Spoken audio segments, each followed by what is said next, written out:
अस्सलाम नाज़रीन, मैं हूं असद अली तूर अपने प्रोग्राम असद तूर अनसेंसर्ड में।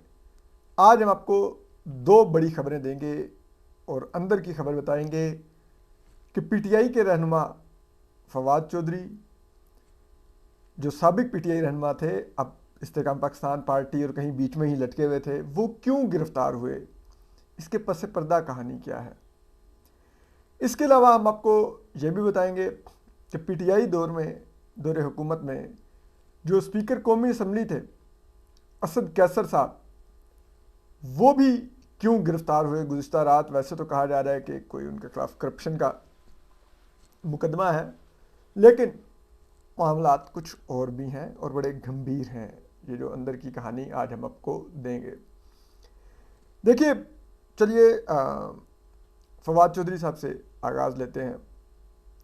उनकी अहलिया हिबा चौधरी साहिबा ने आज ट्वीट किया कि फवाद चौधरी साहब को इस्लामाबाद पुलिस और कुछ सादा कपड़ों में जो अहलकार थे वो घर से गिरफ़्तार करके ले गए हैं और उनको नहीं मालूम वो कहाँ पर लेके गए हैं, किसी नामालूम मुकाम पर या कहाँ पर भी, वटेवर जहाँ पर भी उन्होंने प्रोड्यूस करना होगा।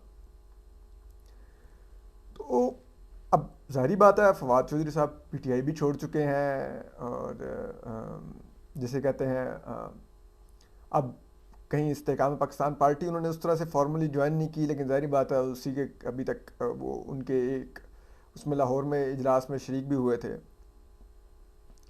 लेकिन फिर फवाद चौधरी साहब को क्यों गिरफ्तार करने की दोबारा ज़रूरत पड़ी, क्या हुआ ऐसा। हालांकि फवाद चौधरी साहब, अगर आप पिछले कुछ महीनों से उनके ट्वीट्स देखें तो वो बहुत ज़्यादा प्रो आर्मी ट्वीट्स कर रहे हैं। जनरल आसिम मुनीर को बहुत ज़्यादा, आप कह लें कि उनकी अगर खुशामद भी कहें तो गलत नहीं है कि वो बहुत ज़्यादा कर रहे हैं। इसके बावजूद वाई वाई फवाद चौधरी उठाए गए, तो बता देते हैं। देखिए, फवाद चौधरी साहब पीटीआई के दौरे हुकूमत में जब इमरान खान प्राइम मिनिस्टर थे तो वो वफाकी वज़ीर इत्तलात भी रहे, जबकि वो वफाकी वज़ीर साइंस और टेक्नोलॉजी भी रहे। तो इस हैसियत से वो काबीना के रुकन रहे हैं और बहुत क्लोज भी रहे हैं इमरान खान के। उसके बाद जब 9 अप्रैल को इमरान खान साहब एक वोट ऑफ नो कॉन्फिडेंस के ज़रिए मुल्क के पहले प्राइम मिनिस्टर बने, जो निकाले गए आइनी तरीके से, तो फवाद चौधरी साहब 9 मई तक इमरान खान साहब के बहुत क्लोज भी रहे और पीटीआई में हॉक्स में शुमार होते थे। इवन के चौधरी परवेज़ इलाही ने भी उनकी गिरफ्तारी पर कहा कि काश ये पहले पकड़े जाते तो पंजाब असम्बली ना टूटती। इट वॉज फवाद चौधरी जो पंजाब असम्बली तुड़वाने के सबसे ज़्यादा वो एडवोकेट थे, क्योंकि फवाद चौधरी साहब भी जट हैं और जो चौधरी परवेज़ इलाही हैं ये भी जट हैं। दोनों पंजाब के जाट हैं और दोनों में पंजाब की चीफ मिनिस्ट्री के लिए एक पीटीआई में एक टसल रही, जब तक के दोनों अब जेल में नहीं गए।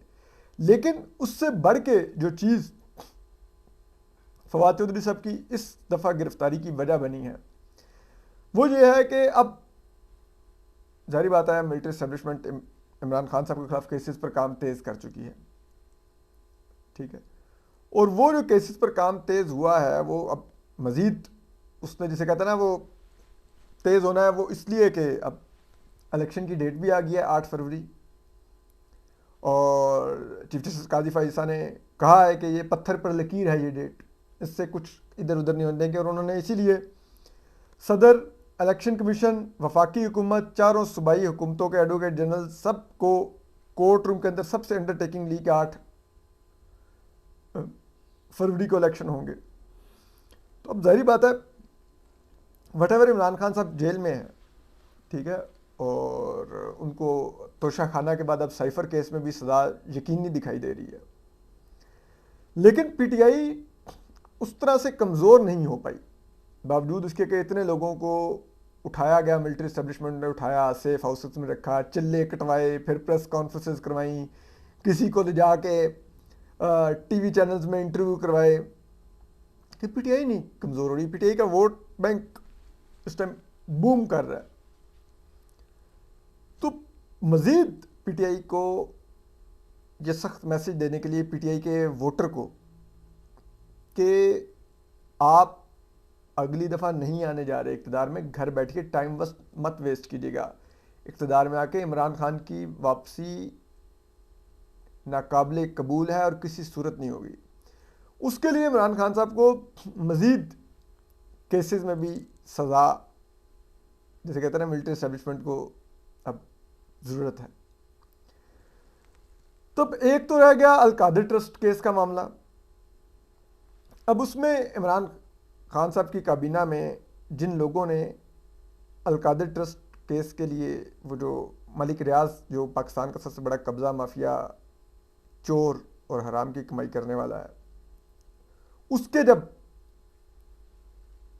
19 करोड़ पाउंड साइफन ऑफ करने का मामला आया कि वो साफ करके तो सुप्रीम कोर्ट के फंड में डाल दिए जाए, जो बाहर उसके बरतानवी अथॉरिटीज़ ने पकड़ लिए थे, तो उस वक्त काबीना में जिन 2 लोगों ने उस पर मुखालफत की थी और बार बार पूछा था, बल्कि 3 लोगों ने, सॉरी, कि आप ये कैसे कर रहे हैं, ये क्या है फंड्स का मामला, ये कहाँ से आए हैं, ये हमें दिखाया जाए। जबकि इमरान खान साहब ने बंद लिफाफे के ऊपर अप्रूवल ले ली थी काबीना से। तो एक उनमें नाम था शीरी मज़ारी साहिबा, जो वफाकी वज़ीर इंसानी हकूक़ थी उस वक्त। दूसरा नाम था फवाद चौधरी साहब, जो भी उस वक्त वफाकी वज़ीर थे, if I am not wrong information minister थे या साइंस और टेक्नोलॉजी के थे। तीसरा नाम था फैसल वाडा साहब, वो उस वक्त थे आबी वसाइल के वज़ीर। लेकिन वो ज़ाहिर बात है, गेम तो सारी सेट थी।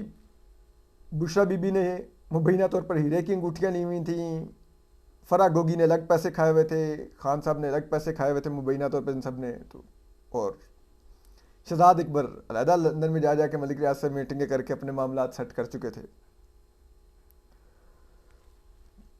तो अब वो केस नैब के रूबरू चल रहा है। अब वो इंक्वायरी से इन्वेस्टिगेशन की स्टेज पर है और वो किसी भी वक्त रेफरेंस में कन्वर्ट हो जाएगा। तो उसके लिए काबीना में से गवाहियां दरकार हैं। अब जिन लोगों ने उस 19 करोड़ डॉलर की हराम की कमाई को, जैसे कहता है ना, मलिक रियाज को वापस बख्शवाया हुआ है, वो काबीना अरकान तो उस तरह से गवाही नहीं देंगे, वो तो खुद भी फंसते हैं या फिर वादा माफ गवाह बने या क्या हो। तो जो दूसरे नाम रह जाते हैं, उनमें से फवाद चौधरी साहब, वो अब वाहिद ऐसे हैं जो मिलिट्री एस्टेब्लिशमेंट को नज़र आए हैं कि इनको तो पहले मरले में ले जाया जाए और इनसे तो गवाही दिलवाई जाए। तो अभी तक फवाद चौधरी साहब जो सियासत कर रहे थे, उसका टारगेट ये था कि इमरान खान साहब के वोटर को भी नाराज़ ना किया जाए, कि इमरान खान साहब के खिलाफ स्टेटमेंट्स देने लग दें, सब कुछ कर दें, ठीक है, बल्कि तरीके से वो, और खुसूसन उनकी अहलिया हिब्बा चौधरी साहबा, वो बड़ा प्रो पीटीआई और इमरान खान साहब को कई दफ़ा वो उनके हक़ में भी ट्वीट्स करते हैं और लिखते हैं। जबकि दूसरी तरफ फवाद चौधरी साहब एक ऐसे, जैसे कहते हैं ना, तने हुए रास्ते पर चल रहे थे कि वो साथ साथ army chief general Asim Munir को भी बैलेंस करने की कोशिश कर रहे थे। लेकिन ज़ाहिर बात है, इस वक्त जनरल आसिम मुनीर की पॉलिसी बड़ी क्लियर है, either you are with us और अगेंस्ट अस। ये बीच में ग्रे एरिया उन्होंने नहीं रखा हुआ। तो फिर ये कोई ऐसी कामयाब पॉलिसी नहीं साबित हुई फवाद चौधरी साहब की, और फिर अब अल-कादिर ट्रस्ट में उनकी गवाही की ज़रूरत भी है। तो उसके बाद फिर अब यही बेहतर समझा गया कि उनको भी दोबारा से उठाया जाए, और वो फिर आज उठा लिए गए हैं। इसके अलावा दूसरी शख्सियतें हैं असद कैसर साहब, वो और अली मोहम्मद खान, दो इस वक्त पीटीआई के मरकज़ी रहनुमा हैं जो कुछ थोड़े बहुत मुतहरिक नज़र आ रहे हैं। अदरवाइज तो बाकी या तो मफरूर हैं और या फिर बाकी बिल्कुल सर फेंक के चुप हो गए हैं। कि कहीं कोई एक्टिविटी की तो हमारा नाम कहीं न्यूज़ मीडिया में कोट हुआ तो फौज वालों को याद आ जाएगा, ओए अच्छा ये आज़ाद फिर रहा है, उठाओ ज़रा इसको, वो उठा के दोबारा अंदर डाल देंगे। ठीक है, उनको डर होता है ना कि मेरे दिन फैसल नसीर टीवी ना देख रहे हो या DG ऐसे लेफ्टिनेंट नदीम मुतन्निम टीवी ना देख रहे हो। ठीक है, कि वो देखें अच्छा, और वो फ़ोन उठा के पूछें यार ये अभी तक आज़ाद है, इसको कुछ नहीं किया, चलो इसको यार कुछ करो, तो ले जाएंगे उठा के। तो मुल्क तो ऐसे ही चल रहा है ना। तो अब असद कैसर साहब का इस वक्त उठाया जाना, गो के उनको बज़ाहिर एक एंटी करप्शन के मुकदमे में उठाया गया है, जो KP में करप्शन के कुछ मामलात से मुतल्लिक़ा है। और इस्लामाबाद पुलिस के ज़राए ये बता रहे हैं कि एंटी करप्शन डिपार्टमेंट ने उनसे कांटेक्ट किया था कि असद कैसर को उठाना, तो हम साथ चले गए और गिरफ्तार करवा दिया। लेकिन उसके पीछे भी कहानी कुछ और है। आपको पता है असद कैसर साहब जब स्पीकर कौमी असम्बली थे तो इमरान खान साहब के खिलाफ तहरीक अदम एतमाद का मामला आया था। ये असद कैसर साहब थे जिन्होंने कहा था कि वो कौमी असम्बली का इजलास प्रिजाइड नहीं करेंगे जिसमें कि तहरीक अदम एतमाद को मुस्तरद किया जाना होगा विदाउट वोटिंग। ये गैर आइनी इकदाम था जो फिर डिप्टी स्पीकर कासिम सूरी ने जाके किया। फिर दूसरी दफा जब वोट ऑफ नो कॉन्फिडेंस करवाने का मामला आया तो इमरान खान साहब वोट ऑफ कॉन्फिडेंस नहीं होने दे रहे थे, यहां तक कि सुप्रीम कोर्ट के जजेस रात 11 बजे के बाद जाके सुप्रीम कोर्ट बैठ के कि अगर 12 बजे तक वोटिंग ना हुई तो वो नोटिस लेंगे कंटेम्प्ट ऑफ कोर्ट का, जिसमें वो स्पीकर, इमरान खान साहब और दीगर तमाम लोगों को कंटेम्प्ट का नोटिस करेंगे उसी वक्त और तलब कर लेंगे। तो ये बात इमरान खान साहब खुद निजी मुलाकातों में जब उनसे सहाफ़ी या दूसरे सियासी रहनुमा मिलने जाते थे तो इमरान खान साहब कहते थे असद उमर साहब के बारे असद कैसर साहब के बारे में कि ये मेरा घोड़ा उस रात डर गया था, अगर ये खड़ा रहता ना तो मैं उस रात भी वोटिंग ना होने देता। जबकि कहानी ये भी है कि ये असद कैसर साहब थे जिनको इमरान खान साहब ने बुलाया और कहा कि वोटिंग नहीं होने देंगे आप, तो असद कैसर साहब ने कहा कि मैं नहीं वोटिंग रोक सकता खान साहब, सुप्रीम कोर्ट के जजेस जाके बैठ गए, आप क्यों मरवाएंगे खुद को भी और मुझे भी, ये मैं नहीं कर सकता, अब वोटिंग होनी होगी। तो फिर जब इमरान खान साहब ने बहुत इसरार किया कि नहीं तुम वोटिंग नहीं होने दोगे तो असद कैसर साहब ने कहा कि मैं इस्तीफ़ा दे देता हूँ। और फिर अगर आपको याद हो वो रात 9 अप्रैल 2022 की, तो असद कैसर साहब आए कौमी असम्बली में, स्पीकर की चेयर पर बैठे और उन्होंने कहा कि मैं कौमी असम्बली से इस्तीफ़ा दे रहा हूँ, मैं वो कौमी असम्बली कह रहा हूँ, मैं स्पीकर की पोजीशन से इस्तीफ़ा दे रहा हूँ और अब पिछले स्पीकर जो हैं अयाज सादिक साहब वो आकर असम्बली का इजलास प्रिजाइड करेंगे और जो भी होगा।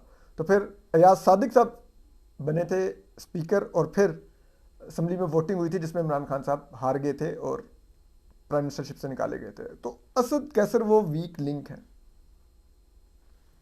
और ये जो पहले कासिम सूरी ने जो वोट ऑफ नो कॉन्फिडेंस मुस्तरद की गैर आइनी तौर पे, और फिर इमरान खान साहब ने असम्बली डिज़ोल्व करने की समरी भेजी सदर आरिफ अलवी को और सदर आरिफ अलवी ने वो जिसे कहते हैं डिज़ोल्व कर दी कौमी असम्बली। तो वो अब देखें उस वक्त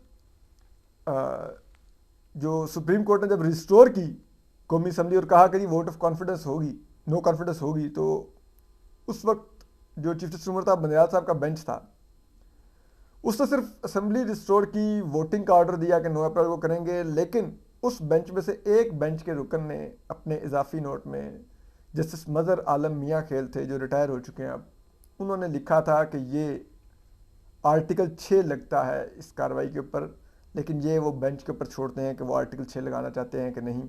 जो काम किया गया है, जिस तरह ये आइन तोड़ा गया है वोट ऑफ नो कॉन्फिडेंस की कार्रवाई को मुस्तरद करके, और ये जिस तरीके से असम्बली भेज के असम्बली तोड़ी गई है, तो वो आर्टिकल 6 किन पर लग सकता है अगर ऐसा होता है? वो लग सकता है कासिम सूरी साहब पर, वो लग सकता है इमरान खान साहब पर, वो लग सकता है सदर आरिफ अलवी साहब पर। ठीक, अब कल जो चीफ जस्टिस कादी फायजीसा ने जो फैसला लिखवाया उस पर भी उन्होंने मज़हर आलम मियाँ खेल साहब के उस नोट का हवाला देके कहा कि सदर आरिफ अलवी ने 2 दफ़ा अपनी जिम्मेदारियां से इनहराफ किया है और आइन की खिलाफ वर्जी की है। एक, उन्होंने कहा कि इस दफ़ा जब उनको डेट देनी चाहिए थी तो उन्होंने अपनी आइनी जिम्मेदारी नहीं अदा की डेट ना देकर, और पिछली दफ़ा जबकि उनकी आइनी जिम्मेदारी थी कि वो उस समरी पर असम्बली ना तोड़ते जो कि वोट ऑफ नो कॉन्फिडेंस को मुस्तरद करके भेजी गई थी उनको, उन्होंने उस समरी पर अमल कर दिया। इस दफ़ा अमल नहीं किया, पिछली दफ़ा अमल कर दिया और आइन तोड़ा। तो अब ये एक सदर आरिफ अलवी साहब के लिए भी अब ज़ाहिरी बात है, एक उनको भी चाहा जा रहा है कि वो निकलें ऐवान सदर से और जाएं, क्योंकि बहुत सी चीज़ें चल रही हैं जिसमें जगह जगह पर आरिफ अलवी साहब इंटरव्यूज़ देते हैं, कभी ट्वीट्स करते हैं, कभी कुछ करके वो जिस हद तक वो चीज़ें फंसा सकते हैं वो फंसाते हैं, जो कि अभी पीटीआई और इमरान खान साहब उनसे खुश नहीं है, लेकिन दूसरी तरफ मिलिट्री इस्टेब्लिशमेंट भी उनसे खुश नहीं है। तो अब ये आर्टिकल 6 की जो कार्रवाई का मामला फंसना है, अगर आरिफ अलवी साहब को मज़ीद दबाव में लाना है और इमरान खान साहब को मज़ीद रगड़ना है, तो उसमें असद कैसर साहब बहुत इंस्ट्रूमेंट साबित हो सकते हैं, बहुत ही इंस्ट्रूमेंटल होंगे, क्योंकि इन्होंने वो तमाम चीज़ों से ये आगाह हैं। तो अगर ये भी उसमें वादा माफ गवाह बनेंगे तो चीज़ें इस तरफ चल पड़ेंगी। तो ये वजह है कि अभी ये दोनों हजरात गिरफ्तार हुए हैं। अपना ख्याल रखिए। अल्लाह हाफिज़।